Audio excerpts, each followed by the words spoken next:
This video is brought to you by Ground News. Rishi Sunak has now been Prime Minister for more than a year. Ordinarily, this wouldn't be something worthy of celebration, but given that his predecessor didn't even hit the 50-day mark, on this occasion it may well be. There has been a wealth of discussion about what his first year in office has been like, the problems he's faced, how he's tackled them, and what his legacy may be. However, there's been significantly less discussion about Sunak's immediate future. Many expect him to last at least until the next general election, where current polling suggests that he's about to oversee a huge defeat. This is not guaranteed though. Now that Sunak's been in office for a year, he's able to be ousted by his own backbenchers, as per the Conservative Party rules. There's even been some sources suggesting that some of his colleagues have started writing letters demonstrating that they have no confidence in him. So perhaps the Prime Minister isn't actually as safe as some make out. So in this video, we're going to have a look into this theory, have a look at how Sunak could be ousted, and whether this is likely in the immediate future.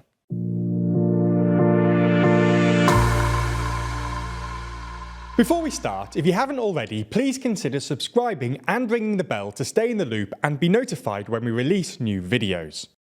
So to start this video, we need to understand exactly how Rishi Sunak could be ousted from number 10. There are two ways. The first is for the House of Commons to vote that they have no confidence in Sunak's government. Given that the Tories have a majority in the Commons, there's effectively no chance of this happening. It would require Tories to vote for a general election at a time where they're more than 20 points behind in the polls. It would, in essence, be turkeys voting for Christmas. The second way is for the Conservative Party itself to vote that they have no confidence in the leader. This wouldn't trigger a general election, merely a Tory leadership election. Backbench Tory MPs would be safe, and the result of their disloyalty could be a more popular leader. Tory MPs are far more likely to use this mechanism to topple Sunak. So far though, the Prime Minister has not had to worry about being toppled by his backbenchers, as each leader is provided with a one-year safety period in which a leadership election cannot be called. As we pointed out in the intro, this safety period has now elapsed, and Sunak is now vulnerable. For a leadership election to be called, 15% of Tory MPs need to send in letters demonstrating that they have no confidence in the leadership to the 1922 committee, the committee that represents the Tory backbenchers. 15% of the parliamentary party currently equates to 53 MPs. Now, it's worth noting that this is not an insignificant number, and could realistically be quite hard to hit. Unfortunately for Sunak though, it was recently reported that progress was already being made towards this magic number, with Tim Shipman at the Sunday Times reporting that between 20 and 25 letters of no confidence had been sent to the 22 committee. Now, while this is a significant number of letters, it's still less than half of what's required. So the question is, could this threshold realistically be met prior to the general election? Well, it's true that Sunak is going through a particularly rough time right now. A couple of weeks ago, he lost 2 ultra-safe Conservative seats to Labour. Just to make clear, these weren't easy seats for Labour to win. Tamworth had a 19,634 vote Tory majority, and Mid-Bedfordshire had a 24,664 vote majority. If Sunak had turned the ship around after the failed Truss government, his critics argue, then he would have won these by-elections. Similarly, the Tories are 20 points behind in the polls, inflation's high, and the Tory party still appears fragmented. Perhaps these are the reasons why some Tory MPs are reportedly sending in letters to the 1922 committee. Perhaps they believe that the Tories are on track to lose the next election decisively. It's worth saying that, although more than 15% of MPs likely agree with this, they probably won't send in letters, as they probably believe that changing leaders before the next general election will, in no way, help the current situation. Changing leaders will just not fix these problems. They're problems that have been caused over many years, and it'll be something that the Conservatives will have to spend the next few years at least trying to remedy. So, should Sunak be worried? Well, whenever letters are sent in, they tend to spook the occupant of number 10. Sure, it's unlikely in the near future that the 15% threshold will be breached, but what tends to happen is a herd effect. The letters tend to all flood in at once, and Sunak is particularly vulnerable right now, given his weak polling and fractured nature of his party. So it is certainly something that he should be on the lookout for. However, even if 15% of Tories do signal that they have no confidence in Sunak, which is already quite unlikely, this wouldn't necessarily be the end of Sunak.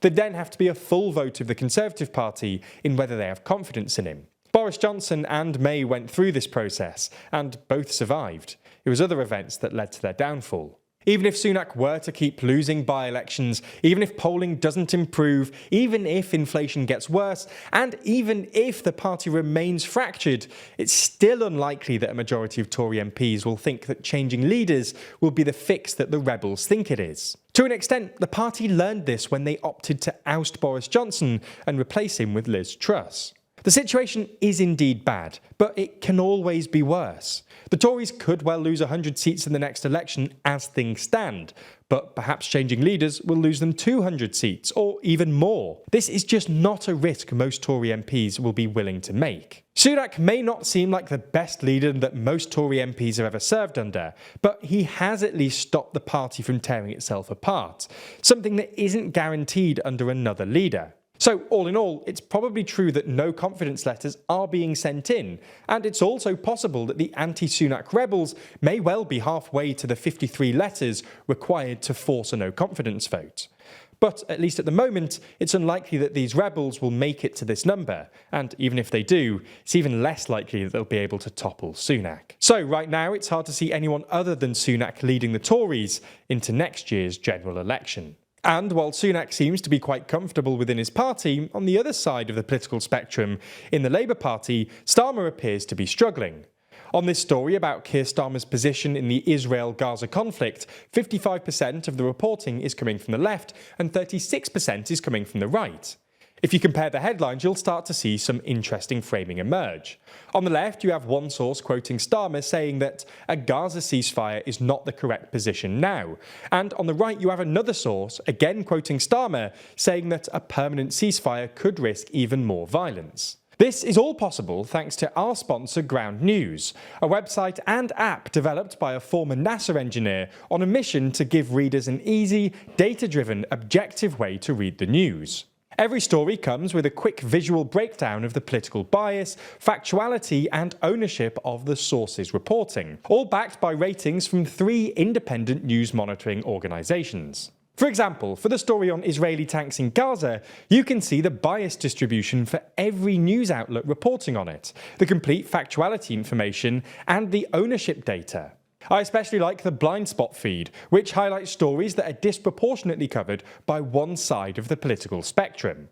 And this is where information like the factuality score or ownership information becomes so important.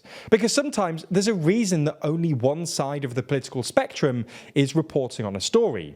But at the end of the day, isn't it important to see stories like this, even if we might disagree with them? I know I've personally benefited enormously from Ground News.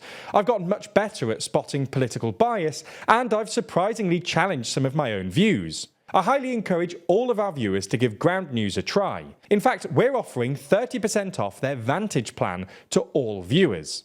That's under $6 a month for unlimited access to every incredible Ground News feature. This offer is only available here, so make sure you go to ground.news/TLDR or click the link in the description to get started and support an independent news platform working to make the media landscape more transparent.